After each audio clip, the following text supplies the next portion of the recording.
શાંતિ 26/3/2026 આજના મીઠા બાબાના મધુર મહાવાક્ય।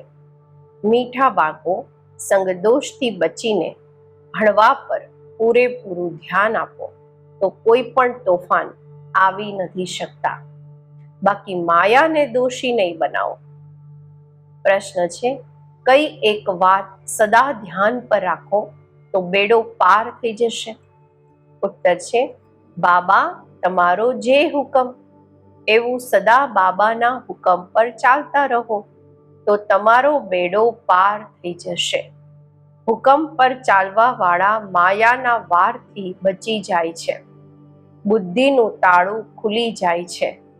અપાર ખુશી રહે છે। કોઈ પણ ઉલટું કર્મ નથી થતું। ગીત છે, तुम्हें पाके हमने जहां पा लिया, जमी तो जमी आसमान पा लिया। ओम शांति। મીઠા મીઠા બધા સેન્ટર્સના બાળકોએ ગીત સાંભળ્યું। બધા જાણે છે કે બેહદના બાપથી ફરીથી 5000 વર્ષ પહેલાની જેમ અમે વિશ્વની બાદશાહી લઈ રહ્યા છીએ। કલ્પ કલ્પ અમે લેતા આવ્યા છીએ। બાદશાહી લઈએ છીએ પછી ગુમાવીએ છીએ। બાળકો જાણે છે અત્યારે અમે બેહદના બાપની ગોદ લીધી છે કે એમના બાળકો બન્યા છીએ। છે પણ બરોબર। ઘર બેઠા પુરુષાર્થ કરીએ છીએ। બેહદના બાપથી ઉચ્ચ પદ પામવા માટે ભણવાનું ચાલી રહ્યું છે। તમે જાણો છો, જ્ઞાન સાગર, પતિત પાવન, સર્વના સદગતિ દાતા શિવ બાબા જ અમારા બાપ પણ છે, ટીચર પણ છે અને સતગુરુ પણ છે। એમનાથી અમે વારસો લઈએ છીએ તો એમાં કેટલો પુરુષાર્થ કરવો જોઈએ। ઉચ્ચ પદ પામવા માટે અજ્ઞાન કાળમાં પણ સ્કૂલમાં ભણે છે તો નંબરવાર માર્ક્સથી પાસ થાય છે પોતાના ભણવા પ્રમાણે। ત્યાં એવું તો કોઈ નહીં કહેશે કે માયા અમને વિઘ્ન નાખે છે કે તોફાન આવે છે। સારી રીતે ભણતા નથી કે ખરાબ સંગમાં જઈને ફસાઈ જાય છે, રમવામાં કૂદવામાં લાગી જાય છે એટલે ભણતા નથી, નાપાસ થઈ જાય છે। બાકી આને માયાના તોફાન તો નહીં કહીશું। ચલન ઠીક નથી રહેતી તો ટીચર પણ સર્ટિફિકેટ આપે છે કે આની બદ ચલન છે, કુસંગમાં ખરાબ થયેલા છે। આમાં માયા રાવણને દોષી બનાવવાની વાત નથી। મોટા મોટા સારા વ્યક્તિઓના બાળકો કોઈ તો સારા ચડી જાય છે, કોઈ શરાબ વગેરે પીવા લાગી જાય છે, ગંદકી તરફ ચાલી જાય છે તો બાપ પણ કહે છે કે કપૂત થઈ ગયા છે। એ ભણવામાં તો ઘણી સબ્જેક્ટ્સ હોય છે, ઘણા બધા વિષયો હોય છે। આ તો એક જ પ્રકારનું ભણવાનું છે। ત્યાં મનુષ્ય ભણાવે છે, અહીંયા બાળકો જાણે છે કે અમને ભગવાન ભણાવે છે। અમે સારી રીતે ભણીએ તો વિશ્વના માલિક બની શકીએ છીએ। બાળકો તો ખૂબ છે, પછી કોઈ ભણી નથી શકતા સંગદોષમાં આવીને। આને માયાના તોફાન કેમ કહીએ? સંગદોષમાં કોઈ ભણતું નથી તો આમાં માયા કે ટીચર કે બાપ શું કરશે? નહીં ભણી શકે તો ચાલી ગયા પોતાના ઘરે, બાબાને છોડીને ચાલી ગયા તો બાબા કહે છે આ તો ડ્રામા અનુસાર પહેલા ભઠ્ઠીમાં પડવાનું જ હતું। શરણ આવીને લીધી, કોઈના પતિએ માર્યું, તંગ કર્યા તો કોઈને વૈરાગ આવી ગયો, ઘરમાં ચાલી નહીં શક્યા, પછી કોઈ અહીંયા આવીને પણ ચાલી ગયા, નહીં ભણી શકી તો તો જઈને નોકરી વગેરેમાં લાગી અને લગ્ન પણ કર્યા. આ તો એક બહાનું છે. માયાના તોફાનથી ભણી નથી શકતા. આ નથી સમજતા કે સંગદોષના કારણે આ હાલત થઈ. અને અમારામાં વિકાર જબરદસ્ત છે. આ કેમ કહો છો કે માયાના તોફાન લાગ્યા એટલે ઉતરી ગયા, પડી ગયા? આ તો પોતાના ઉપર આધાર છે. બાપ, ટીચર, સદગુરુની જે શિક્ષા મળે છે એના પર ચાલવું જોઈએ. નથી ચાલતા તો કોઈ ખરાબ સંગ છે કે કામનો નશો કે દેહ અભિમાનનો નશો છે. બધા સેન્ટર્સ વાળા જાણે છે કે અમે બેહદના બાપથી વિશ્વની બાદશાહી લેવા માટે ભણી રહ્યા છીએ. નિશ્ચય નથી તો બેઠા જ કેમ છે? વધારે ઓર બીજા પણ ઘણા આશ્રમ છે, પરંતુ ત્યાં તો કંઈ પ્રાપ્તિ નથી, લક્ષ્ય ને ઉદ્દેશ્ય જ નથી. તે બધા નાના નાના મઠ, પંથ, ડાળીઓ છે. ઝાડ વૃદ્ધિને પામવાનું જ છે. અહીંયા તો આ બધું કનેક્શન છે. મીઠા દેવી ઝાડના જે હશે તે નીકળી આવશે. સૌથી મીઠા કોણ હશે?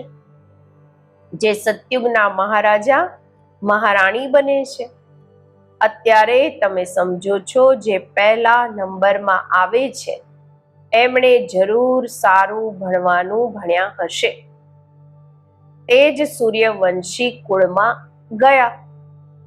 એવા પણ છે ગ્રહસ્થ વ્યવહારમાં રહેતા અર્પણમય જીવન છે. ઘણી સર્વિસ કરે છે. ફરક છે ને? ભલે અહીંયા પણ રહે છે પરંતુ ભણાવી નથી શકતા, બીજાને સમજાવી નથી શકતા, તો બીજી સર્વિસમાં લાગી જાય છે. પાછળથી થોડું રાજાઈ પદ પામી લેશે. જોવામાં આવે છે 12 ગ્રહસ્થ વ્યવહારમાં રહેવા વાળા ખૂબ આગળ જાય છે, તીખા જાય છે ભણવામાં અને ભણાવવામાં.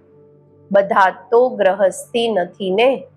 કન્યા કે કુમારને ગ્રહસ્થી નહીં કહીશું. અને જે વાનપ્રસ્થી છે તે 60 વર્ષની પછી ફરી બધું બાળકોને આપી પોતે કોઈ સાધુ વગેરેના સંગમાં જઈને રહે છે. આજકાલ તો તમો પ્રધાન છે તો મરવા સુધી પણ ધંધો વગેરેને છોડતા નથી. અંત સમય સુધી બાળકોને આપતા નથી. આગળ તો 60 વર્ષમાં વાનપ્રસ્થ અવસ્થામાં ચાલી જતા હતા, બનારસમાં જઈને રહેતા હતા. આ તો બાળકોએ સમજ્યું છે કે પાછા કોઈ જઈ ન શકે, સદગતિને પામી નથી શકતા. બાપ જ મુક્તિ, જીવન મુક્તિ દાતા છે. એ પણ બધા જીવન મુક્તિને નથી પામતા. કોઈ તો મુક્તિમાં ચાલી જાય છે. અત્યારે આદિ સનાતન દેવી દેવતા ધર્મની સ્થાપના થઈ રહી છે. પછી જે જેટલો પુરુષાર્થ કરે એમાં પણ કુમારીઓને સારો ચાન્સ છે. પારલૌકિક બાપની વારિસ બની જાય છે. અહીંયા તો બધા બાળકો બાપથી વારસો લેવાના હકદાર છે. ત્યાં તો કન્યાઓને વારસો નથી મળતો, બાળકોને લાલચ રહે છે. ભલે એવા પણ છે જે સમજે છે કે આ પણ વારસો મળશે, એ પણ લઈ લઈએ. એમને કેમ છોડીએ? બંને તરફ ભણે છે. એવા અલગ અલગ પ્રકારના છે. અત્યારે આ તો સમજે છે, અચ્છા જે ભણીએ છીએ તે ઉચ્ચ પદ પામી લે છે, જે ભણે છે તે ઊંચું પદ મેળવે છે, પ્રજામાં ખૂબ સાહુકાર બની જાય છે. અહીંયા રહેવા વાળાઓની અંદર જ અહીંયા રહેવા વાળાઓને તો અંદર જ રહેવા પડે છે, દાસ દાસીઓ બની જાય છે. અહીંયા બાબાના ઘરમાં રહેવા વાળા જો પુરુષાર્થ નથી કરતા, સારી રીતે ભણતા નથી, તો એ મહેલોના દાસ દાસી બની જશે, રહેશે અંદર પણ પદ ઓછું હશે. પછી ત્રેતાના અંતમાં 3, 4, 5 જન્મ કરીને રાજાઈ પદ મળશે. એમનાથી તો તે સાહુકાર સારા છે, જે સત્યુગથી લઈને એમની સાહુકારી કાયમ રહે છે. ગ્રહસ્થ વ્યવહારમાં રહીને સાહુકારી પદ કેમ નહીં લેવું જોઈએ? કોશિશ કરે છે અમે રાજાઈ પદ પામીએ, પરંતુ જો ખસી પડે છે તો પ્રજામાં સારું પદ પામવાનો પુરુષાર્થ કરવો જોઈએ. તે પણ તો ઊંચું પદ થયું ને. અહીંયા રહેવા વાળાઓથી બહાર રહેવા વાળા ખૂબ ઊંચું પદ પામી શકે છે. બધો આધાર પુરુષાર્થ પર છે. પુરુષાર્થ ક્યારેય છૂપો નથી રહી શકતો. પ્રજામાં જે મોટા મોટા સાહુકાર બનશે એ પણ छिपाયેલા નહીં રહેશે. એવું નહીં કે બાર વાળાઓને કોઈ ઓછું પદ મળે છે, પાછળથી રાજાઈ પદ પામવું સારું, પાછળથી રાજાઈ પદ પામવું સારું કે પ્રજામાં શરૂથી લઈને ઉચ્ચ પદ પામવું સારું? ગ્રહસ્થ વ્યવહારમાં રહેવા વાળાઓને એટલા માયાના તોફાન નથી આવતા. અહીંયા વાળાઓને તોફાન ખૂબ આવે છે. હિંમત કરે છે અમે શિવ બાબાની શરણમાં બેઠા છીએ, પરંતુ સંગદોષમાં ભણતા નથી. પાછળથી બધી ખબર પડી જાય છે. સાક્ષાત્કાર થશે, કોણ કયું પદ પામશે. નંબર વાર ભણે છે ને. કોઈ તો સેન્ટર્સને પોતે જ ચલાવે છે, ક્યાંક તો સેન્ટર ચલાવવા વાળાથી પણ ભણવા વાળા આગળ ચાલી જાય છે. બધું પુરુષાર્થ પર જ છે. એવું નહીં કે માયાના તોફાન આવે છે, નહીં. પોતાની ચલણ ઠીક નથી, શ્રીમત પર નથી ચાલતા. લૌકિકમાં પણ એવું હોય છે. ટીચર કે મા બાપની મત પર નથી ચાલતા. તમે તો એવા બાપના બાળકો બન્યા છો જેનો કોઈ બાપ જ નથી. ત્યાં તો બહારમાં ઘણું જવું પડે છે. ઘણા બાળકો સંગદોષમાં ફસાઈ જાય છે તો નાપાસ થઈ જાય છે. એવું કેમ કહેશું કે માયાના તોફાન આવે છે? આ તો પોતાની મૂર્ખતા છે. ડાયરેક્શન પર નથી ચાલતા, એવી ચલનથી નાપાસ થઈ જાય છે. ઘણાને લાલચ રહે છે, કોઈમાં ક્રોધ, કોઈમાં ચોરીની આદત. અંતમાં ખબર તો પડી જાય છે, ફલાણા આવી ચલનના કારણે ચાલી ગયા. સમજવામાં આવે છે શુદ્ર કુળના બની ગયા. એમને પછી બ્રાહ્મણ નહીં કહીશું, પછી જઈને શુદ્ર બની ગયા. ભણવાનું છોડી દીધું, થોડું પણ જ્ઞાન સાંભળ્યું તો પ્રજામાં આવી જશે. મોટું ઝાડ છે, ક્યાંથી નીકળી આવશે? દેવી દેવતા ધર્મના બીજા ધર્મોમાં કન્વર્ટ થઈ ગયા હશે તે નીકળી આવશે. ઘણા આવશે તો બધા વંડર ખાશે. બીજા ધર્મ વાળા પણ મુક્તિનો વારસો તો લઈ શકે છે ને. અહીંયા કોઈ પણ આવી શકે છે. પોતાના કુળમાં ઉચ્ચ પદ પામવાનું હશે, આપણા કુળમાં દેવી દેવતા કુળમાં ઉચ્ચ પદ પામવાનું હશે તો એ પણ આવીને લક્ષ્ય લઈને જશે. બાબાએ તમને સાક્ષાત્કાર કરાવ્યો હતો કે એ પણ આવીને લક્ષ્ય લઈને જાય છે. એવું નહીં કે અહીંયા રહીને જ લક્ષ્યમાં રહી શકે છે. કોઈ પણ ધર્મવાળા આ લક્ષ્ય લઈ શકે છે. લક્ષ્ય મળે છે બાપને યાદ કરો, શાંતિધામને યાદ કરો તો પોતાના ધર્મમાં ઊંચું પદ પામી લેશો. એને જીવન મુક્તિ તો મળવાની નથી, ન ત્યાં આવશે. દિલ તો લાગશે નહીં. સાચી દિલ એમની લાગે છે જે અહીંયાના છે. બાબા કહે છે પાછળથી આત્માઓ પોતાના બાપને જાણી જાય. બાપને તો જાણી જાય ને. ઘણા સેન્ટર્સ પર એવા પણ છે જેમનું ભણવા પર અટેન્શન નથી, તો સમજવામાં આવે છે કે ઉચ્ચ પદ નથી પામી શકતા. નિશ્ચય હોય તો આ કહી શકે, નહીં કહી શકે કે અમને સમય નથી, ફુરસત નથી, ટાઈમ નથી. એટલે સમજવામાં આવે છે કે ઉચ્ચ પદ નથી પામી શકતા. નિશ્ચય હોય તો આ નથી કહી શકતા, પરંતુ તકદીરમાં નથી તો કહે છે કે સમય જ નથી. આ કામ છે, પેલું કામ છે. તકદીરમાં હશે તો દિવસ રાત પુરુષાર્થ કરવા લાગી પડશે. ચાલતા ચાલતા સંઘમાં પણ ખરાબ થઈ જાય છે. એને ગ્રહચારી પણ કહી શકીએ છીએ. બૃહસ્પતિની દશા, ગુરુની દશા બદલાઈને મંગળની દશા થઈ જાય છે. કદાચ આગળ ચાલીને ઉતરી જાય. કોઈના માટે બાબા કહે છે રાહુની દશા બેઠેલી છે. ભગવાનનું પણ નથી માનતા. સમજે છે આ બ્રહ્મા કહે છે. બાળકોને આ નથી ખબર પડતી કે કોણ છે જે ડાયરેક્શન આપે છે. દેહ અભિમાન હોવાના કારણે સાકારના માટે સમજી લે છે. દેહી અભિમાની હોય તો સમજે કે શિવ બાબા જે પણ કહે છે તે અમારે કરવાનું છે.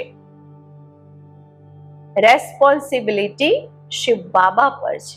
જિમ્મેવારી, જવાબદારી શિવ બાબાની છે. શિવ બાબાની મત પર તો ચાલવું જોઈએ ને. દેહ અભિમાન આવવાથી શિવ બાબાને ભૂલી જાય છે. પછી શિવ બાબા રેસ્પોન્સિબલ નથી રહી શકતા, જવાબદાર નથી રહી શકતા. એમનો ઓર્ડર તો માથા પર ધારણ કરવો જોઈએ, પરંતુ સમજતા નથી કે કોણ સમજાવે છે. એ પણ બીજા તો કોઈ ઓર્ડર નથી કરતા. માત્ર બાપ કહે છે હું તમને શ્રીમત આપું છું. એક તો મને યાદ કરો અને જે જ્ઞાન હું સંભળાવું છું તે ધારણ કરો અને કરાવો. બસ આ ધંધો કરો. અચ્છા બાબા, જે હુકમ. રાજાઓની આગળ જે રહે છે તે એવું કહે છે જે હુકમ. તે રાજાઓ હુકમ કરતા હતા, આ શિવ બાબા હુકમ કરે છે. વારંવાર કહેવું જોઈએ જે હુકમ શિવ બાબા, તો તમને ખુશી પણ રહેશે. સમજશે શિવ બાબા હુકમ આપે છે. યાદ રહેશે શિવ બાબાની તો બુદ્ધિનું તાળું ખુલતું જશે. શિવ બાબા કહે છે આ પ્રેક્ટિસ થઈ જવી જોઈએ તો બેડો પાર થઈ જાય. પરંતુ આ ડિફિકલ્ટી છે, આજ મહેનત છે, આજ મુશ્કેલ છે. વારંવાર ભૂલી જાય છે. એવું કેમ કહેવું જોઈએ કે માયા ભૂલાવે છે? અમે ભૂલી જઈએ છીએ એટલે ઉલટા કામ થતા રહે છે. ઘણી બાકીઓ છે. જ્ઞાન તો ખૂબ સારું આપે છે, પરંતુ યોગ નથી જેનાથી વિકર વિનાશ થાય. એવા ઘણા સારા સારા બાળકો છે, યોગ બિલકુલ નથી. ચલનથી સમજવામાં આવે છે યોગમાં નથી રહેતા, પછી પાપ રહી જાય છે તો ભોગવવા પડે છે. આમાં તોફાનની તો વાત જ નથી. સમજો આ મારી ભૂલ છે, હું શ્રીમત પર ચાલતી નથી. અહીંયા તમે આવ્યા છો રાજયોગ શીખવા, પ્રજાયોગ નથી શીખવવામાં આવતો. માતા પિતા તો છે જ, એને ફોલો કરો તો તમે પણ ગદ્દી નશીન બનશો. આમનું તો સર્ટેન છે ને, બ્રહ્મા બાબા તો નિશ્ચિત છે. આ શ્રી લક્ષ્મીનારાયણ બને છે તો ફોલો મધર ફાધર. બીજા ધર્મવાળા મધર ફાધરને ફોલો નથી કરતા, એ તો ફાધરને જ માને છે. અહીંયા તો બંને છે. ગોડ તો છે ક્રિએટર, મધર પછી ગુપ્ત રહસ્ય છે. બાબા કહે છે માં બાપ ભણાવે છે, ભણાવતા જ રહે છે, સમજાવે છે આવું નહીં કરો, આવું કરો. ટીચર કોઈ પણ સજા આપશે તો સ્કૂલની વચ્ચે જ આપશે ને, બધાની વચ્ચે જ સજા મળશે ને. એવું થોડી બાળક કહે કે મારી ઇજ્જત લો છો. બાપ 5 બાળકોની આગળ થપ્પડ મારશે તો એવા બાળકો થોડી, એવું તો બાળકો થોડી ને કહેશે કે 5-6 ની આગળ કેમ માર્યું. નહીં, અહીંયા તો બાળકોને શિક્ષા આપવામાં આવે છે, છતાં પણ નથી ચાલી શકતા. તો અચ્છા, ગ્રહસ્થ વ્યવહારમાં રહેતા પછી પુરુષાર્થ કરો. જો અહીંયા બેઠા ડિસસર્વિસ કરી તો જે કંઈ પણ થોડું હશે પણ ખતમ થઈ જશે. નથી ભણતા, નથી ભણવું તો છોડી દો, બસ અમે નથી ચાલી શકતા. ગ્લાની કેમ કરાવવી જોઈએ, નિંદા કેમ કરાવવી જોઈએ? અનેક બાળકો છે, કોઈ ભણશે, કોઈ છોડી દેશે. દરેકને પોતાના ભણવામાં મસ્ત રહેવું જોઈએ. બાપ કહે છે એક બીજાથી સેવા નહીં લો, કોઈ અહંકાર નહીં આવવો જોઈએ. બીજાથી સેવા લેવી આ પણ દેહ અહંકાર છે. બાબાને સમજાવવું તો પડે ને, નહીં તો જ્યારે ટ્રિબ્યુનલ બેસશે, કચેરી બેસશે, ત્યારે કહેશે અમને ખબર થોડી હતી કાયદા કાનૂનની. એટલે બાપ સમજાવી દે છે, પછી સાક્ષાત્કાર કરાવી સજા આપશે. વગર પ્રૂફ સજા થોડી મળી શકે છે. અચ્છા, સમજાવે તો ઘણું છે. કલ્પ પહેલાની જેમ દરેકની તકદીર જોવામાં આવે છે. ઘણા સર્વિસ કરી પોતાનું જીવન હીરા જેવું બનાવે છે. ઘણા છે જે તકદીરને લકીર લગાવી દે છે. અચ્છા, મીઠા મીઠા સિકિલધા બાળકો પ્રત્યે માતા પિતા બાપ દાદાના યાદ પ્યાર અને ગુડ મોર્નિંગ. રૂહાની બાપના રૂહાની બાળકોને નમસ્તે. આપણે રૂહાની બાળકોના રૂહાની બાપને નમસ્તે. ધારણા માટે મુખ્ય સાર. પહેલું છે, બાપ ટીચર સદગુરુ દ્વારા જે શિક્ષાઓ મળે છે એના પર ચાલવાનું છે. માયાને દોષ ન આપી પોતાની કમીઓની તપાસ કરી એને કાઢવાના છે. બીજું, અહંકારનો ત્યાગ કરી પોતાના ભણવામાં મસ્ત રહેવાનું છે. ક્યારેય બીજાથી સેવા નથી લેવાની. સંગદોષથી ખૂબ ખૂબ સંભાળ કરવાની છે. આજનું વરદાન, સંકલ્પના ઈશારાઓથી બધી કારોબાર ચલાવવા વાળા સદા લાઇટના તાજધારી ભવ. જે બાળકો સદા લાઇટ રહે છે એમના સંકલ્પ કે સમય ક્યારેય વ્યર્થ નથી જતા. તે સંકલ્પ ઉઠે છે જે થવાનું છે. જે થવાનું હોય છે સંકલ્પ મનમાં આવે છે. જેમ બોલવાથી વાતને સ્પષ્ટ કરે છે એમ જ સંકલ્પથી બધી કારોબાર ચાલે છે. જ્યારે એવી વિધિ અપનાવો ત્યારે આ સાકાર વતન સૂક્ષ્મ વતન બને. આના માટે સાયલેન્સની શક્તિ જમા કરો અને લાઇટના તાજધારી રહો. સ્લોગન છે, આ દુઃખધામથી કિનારો કરી લો તો ક્યારેય દુઃખની લહેર આવી નથી શકતી. અવ્યક્ત ઇશારા, નિશ્ચયના ફાઉન્ડેશનને મજબૂત કરી સદા નિર્ભય અને નિશ્ચિંત રહો. જેમ કારમાં બેટરી જ્યારે થોડી ઢીલી થઈ જાય છે, કાર પોતે નથી ચાલતી તો બીજાને થોડો ધક્કો લગાવરાવે છે બીજાથી. એમ જે પણ આત્મામાં પોતાનો ફેથ હોય, વિશ્વાસ હોય અને સમજો એનાથી અમને મદદ મળી શકે છે તો એનાથી થોડો સહયોગ લઈને આગળ વધવું જોઈએ. જેમ આપણી ગાડી જાતે નથી ચાલી શકતી, આપણે બીજાથી ધક્કો મરાવીએ છીએ. એવી જ રીતે આપણને જેનામાં વિશ્વાસ હોય એમનો સહયોગ લઈને પણ આપણે આગળ વધવું જોઈએ. કમજોરીની વાતને વધારે નહીં વિચારવી, ત્યારે ખુશીમાં આગળ વધતા જઈશું. ઓમ શાંતિ.